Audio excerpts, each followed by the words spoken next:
Film ini dimulai di Roma kuno. Seorang arsitek bernama Lucius gagal menghasilkan inovasi baru dan berjuang dengan keuangan. Setiap ide yang dia hasilkan ditolak oleh klien yang menganggap inovasinya sudah ketinggalan zaman. Suatu sore, teman Lucius membawanya ke pemandian umum untuk melepas lelah. Lucius berpikir itu adalah tempat terburuk untuk bersantai karena dipenuhi dengan orang-orang telanjang yang berisik. Kewalahan oleh lingkungan, dia pergi ke bawah air dan diam di sana untuk sementara waktu. Tiba-tiba, dia melihat pusaran air kecil terbentuk di sisi lain bak mandi.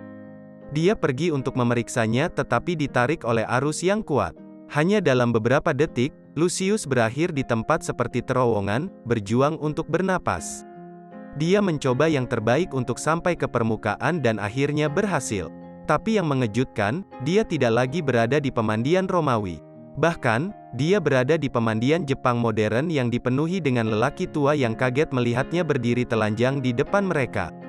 Arsiteknya entah bagaimana telah melakukan perjalanan melalui waktu ke Jepang modern. Lucius, yang belum pernah melihat seseorang dengan fitur Mongolia, berasumsi bahwa pria itu berasal dari suku berwajah datar.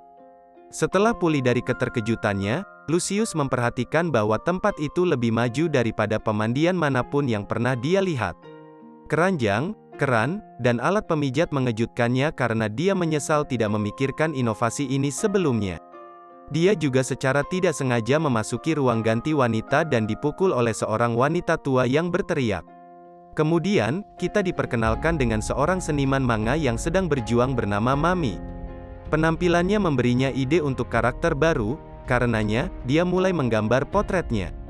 Beberapa saat kemudian, Lucius bangun dan diberi sebotol susu rasa, lagi-lagi dia bingung dengan rasanya yang manis dan dingin. Bahkan, itu sangat enak sehingga membuatnya jatuh pingsan untuk kedua kalinya. Ketika dia sadar kembali, dia kembali ke Roma dikelilingi oleh laki-laki. Mereka mengatakan bahwa dia tenggelam di bak mandi dan ditemukan beberapa menit yang lalu.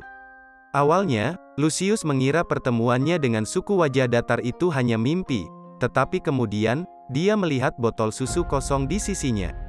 Adegan dipotong menjadi 2 bulan kemudian. Lucius mengusulkan ide renovasinya kepada pemilik pemandian dan membuatnya lebih maju. Orang-orang memuji kreativitasnya dan dia menghasilkan banyak uang darinya. Mereka sekarang menggunakan keranjang, bilik pijat, dan bahkan susu manis untuk meningkatkan pengalaman pemandian mereka. Saat berada di bak mandi, seorang lelaki tua berharap dia memiliki pemandian di rumah. Saat Lucius memikirkan cara untuk mewujudkannya, dia kembali ditarik oleh arus dan dibawa ke bak mandi di abad ke-21. Seorang pria masuk ke dalam dan meminta Lucius untuk membantunya mandi. Lucius bingung tetapi dia melakukan seperti yang diperintahkan dan menemukan banyak alat yang lebih berguna seperti kepala pancuran dan topi mandi. Kebetulan, rumah itu milik Mami yang menemukan Lucius di lantai. Dia berlari untuk mengambil buku sketsanya tetapi ketika dia kembali, Lucius sudah menghilang. Kembali di Roma, Lucius membuat bak mandi rumah untuk lelaki tua itu dan menghasilkan banyak uang. Dia akhirnya memiliki cukup untuk memberi makan istrinya makanan yang baik tetapi istrinya tidak puas. Dia sangat ingin memiliki bayi dan mengeluh bahwa Lucius selalu sibuk bekerja. Mereka terlibat pertengkaran yang berakhir saat dia mengutuknya dan pergi. Beberapa hari kemudian, Lucius didekati oleh utusan Kaisar Hadrianus. Pria itu dikenal kejam karena rumor mengatakan bahwa dia membunuh anggota kabinet yang menentangnya. Karena pembicaraan tentang penemuan Lucius telah beredar di sekitar kota, bahkan Kaisar pun tertarik padanya. Setelah bertemu Lucius, dia mengungkapkan bahwa dia adalah pengagum seni, dan apa yang telah dilakukan Lucius dengan pemandian umum jelas merupakan salah satu bentuknya. Terkesan dengan karyanya, Kaisar ingin dia membuat kamar mandi pribadi untuk dirinya sendiri. Ia menuntut hal itu harus luar biasa, inovatif, dan sesuatu yang belum pernah dilakukan sebelumnya. Lucius menerima tantangan dan menjadikannya misinya untuk mengesankan Kaisar. Sepanjang malam, dia berkeliling kota mencari inspirasi untuk pemandian besar tetapi tidak menemukan apapun. Dia malu karena semua idenya adalah salinan yang tidak seharusnya dia dihargai. Tiba-tiba, dia jatuh ke dalam parit dan menghilang. Sebuah adegan dari waktu saat ini, menunjukkan kepada kita Mami bekerja di toko perlengkapan kamar mandi. Karirnya sebagai seniman manga tidak berjalan dengan baik, sehingga dia mengambil pekerjaan sampingan. Tapi meski begitu, dia berjuang untuk tetap terbangun di tempat kerja. Suatu sore, dia secara tidak sengaja membiarkan air terbuka dan mengisi bak mandi sampai penuh. Tiba-tiba, Lucius muncul di bak mandi dan mulai bernapas dengan panik. Dia berhenti ketika dia menyadari bak mandi itu menggelegak dengan sendirinya. Manajer toko pergi untuk melapor tentang pria aneh itu, memberi Mami dan Lucius waktu untuk bersosialisasi. Lucius memintanya untuk memberinya tur ke tempat itu dan memberinya koin. Meskipun Mami tidak mengerti bahasanya, dia mengajaknya berkeliling. Lucius terpesona oleh urinal dan berpikir kertas toilet yang dicetak berisi rahasia kesuksesan suku wajah datar. Tapi hal yang paling membuatnya terpesona adalah bidet. Ketika dia berada di atasnya, dia merasa seperti berada di surga. Menyalin ide dari semua yang dia lihat, dia kembali ke Roma dan menjadikan kaisar rumah pemandian terbaik sepanjang masa. Ini memiliki toilet dengan aliran air yang konstan untuk membersihkan bagian belakang, bak dengan gelembung yang terbuat dari budak yang meniup pipa, akuarium yang bersinar, dan lilin beraroma. Dia melebihi harapan kaisar dan dianugerahi kalung khusus yang memiliki pahatan unik kaki anjing dan alat kelamin manusia. Lucius berlari pulang untuk menunjukkan prestasi kepada istrinya, tetapi menemukan dia bercinta dengan sahabatnya. Di masa depan, Mami kembali ke kampung halamannya yang kecil, setelah berulang kali gagal menghasilkan ide untuk manga yang bagus dan dikeluarkan dari pekerjaan sampingan. Dia mulai bekerja di pemandian lokal dan mempelajari sejarah Romawi kuno. Koin yang dia terima dari Lucius dan kepergiannya telah membuatnya penasaran dan dia ingin tahu apakah dia benar-benar orang dari masa lalu. Kembali di Roma, Lucius telah kehilangan keinginan untuk hidup setelah istrinya melarikan diri dengan sahabatnya. Suatu hari, dia didekati oleh seorang utusan yang mengkhawatirkan kaisar. Ternyata kaisar kehilangan putranya baru-baru ini dan berpikir bahwa buaya adalah reinkarnasinya.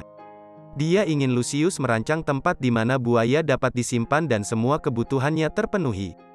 Lucius harus ekstra hati-hati dengan yang satu ini, karena jika hewan itu mati, semua kesalahan akan menimpanya dan dia akan dinyatakan sebagai penjahat nasional. Setelah itu, Lucius pergi ke pemandian kaisar untuk memeriksa aliran air atas permintaannya. Tetapi ketika dia memasuki bak mandi, dia ditarik ke masa depan untuk ketiga kalinya. Dia keluar dan menemukan dirinya di dalam kandang yang berisi buaya, ternyata dia berada di penangkaran buaya.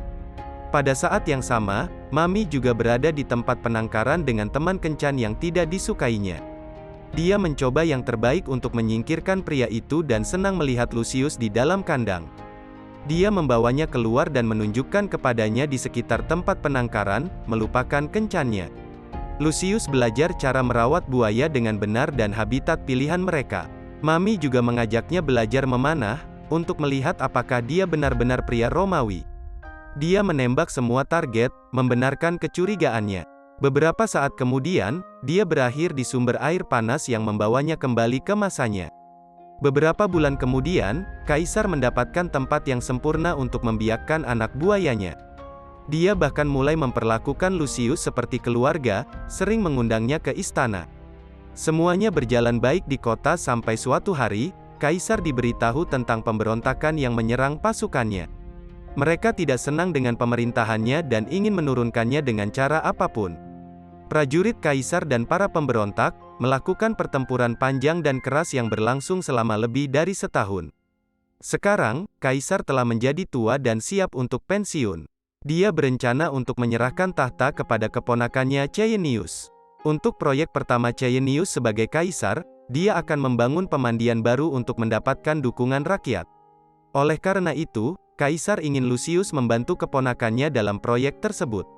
Ini menjadi masalah bagi Lucius karena prinsipnya tidak sejalan dengan Caeinius yang angkuh dan sombong. Lucius tahu bahwa jika dia menjadi kaisar, jatuhnya kekaisaran Romawi tidak bisa dihindari. Oleh karena itu, setelah memikirkannya, dia pergi ke Caeinius dan menolak bekerja untuknya. Caeinius mengingatkannya bahwa melawan kaisar adalah pengkhianatan yang dapat dihukum mati, tetapi Lucius tetap bersikeras. Dia pergi ke teman arsitek dan memohon padanya untuk mengambil proyek tersebut. Namun, pria itu sangat marah pada Lucius karenanya dia bangkrut. Mereka berkelahi dan Lucius didorong ke dalam sumur. Di adegan berikutnya, dia bersama suku muka datar lagi. Dia terluka tetapi mereka merawatnya seolah kaum mereka. Mereka membawanya ke sumber air panas, di mana dia bisa beristirahat dan memulihkan diri. Dikatakan bahwa jika mandi di bawah mata air, seseorang dapat sembuh dengan cepat. Mereka juga memberinya alkohol fermentasi yang membakar tenggorokannya. Kemudian, Lucius bertemu Mami yang telah belajar berbicara bahasa Latin dasar. Dia menanyakan namanya, tetapi Lucius sangat mabuk sehingga dia jatuh di atasnya dan keduanya tenggelam di danau. Ketika mereka bangun, mereka berada di Roma, membuat Mami takjub. Dia mengetahui bahwa Lucius akan dieksekusi karena menolak untuk menuruti perintah kaisar. Khawatir, dia mencoba meyakinkannya untuk mengambil proyek tetapi tidak berhasil. Lucius meninggalkan rumah dengan barang bawaannya untuk menyelamatkan hidupnya. Sementara itu di Jepang, sekelompok orang tua mencari Mami ketika mereka jatuh ke danau. Seperti Lucius, mereka juga terjebak dalam pusaran air dan dibawa ke masa lalu. Lucius sedang dalam perjalanan ke kota yang berbeda, ketika dia menemukan sumber air panas alami di atas bukit. Dia ingat cara dia diperlakukan oleh suku-suku berwajah datar dan menyadari bahwa mata air dapat berguna bagi tentara kaisar yang terluka. Dia bergegas ke Mami untuk memberitahunya tentang idenya yang dia setujui. Setelah itu, Lucius pergi ke kaisar dan memperlihatkan rencananya. Dia juga mengklaim bahwa dia diperintahkan oleh Antonius untuk membuat mata air. Antonius adalah calon pewaris tahta yang jauh lebih memenuhi syarat daripada Cainius. Oleh karena itu, Lucius ingin dia membuatnya terlihat lebih baik di mata kaisar. Setelah diizinkan membuat mata air, Lucius, Mami, dan suku muka datar mulai bekerja. Dalam beberapa jam berikutnya, mereka membuat gubuk pertama. Lambat laun, banyak rumah dibangun di sekitar mata air dan berubah menjadi tempat peristirahatan bagi para prajurit. Suku merawat yang terluka dan membantu mereka pulih dengan cepat.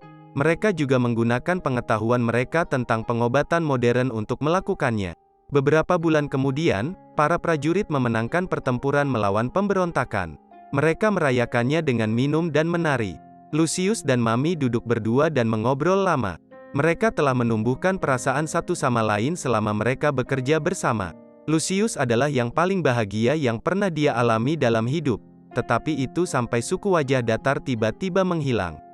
Mami juga mulai menghilang di depan matanya, tetapi sebelumnya dia mengatakan kepadanya bahwa ada beberapa cara menuju Roma. Dalam adegan berikut, Kaisar menjadikan Antonius sebagai penasihatnya. Lucius juga dianugerahkan di depan warga sipil atas keberanian yang dia tunjukkan dalam pertempuran. Orang-orang mengakui bahwa tanpa dia, mereka tidak akan pernah menang. Sementara itu, Mami telah memulai hidup baru di masa depan. Suatu hari, dia sedang berjalan di kota, ketika dia melihat Lucius keluar dari kolam. Film berakhir saat mereka bertemu lagi. Subscribe untuk lebih banyak video seperti ini, nyalakan notifikasi, dan tinggalkan like untuk membantu channel ini. Terima kasih telah menonton.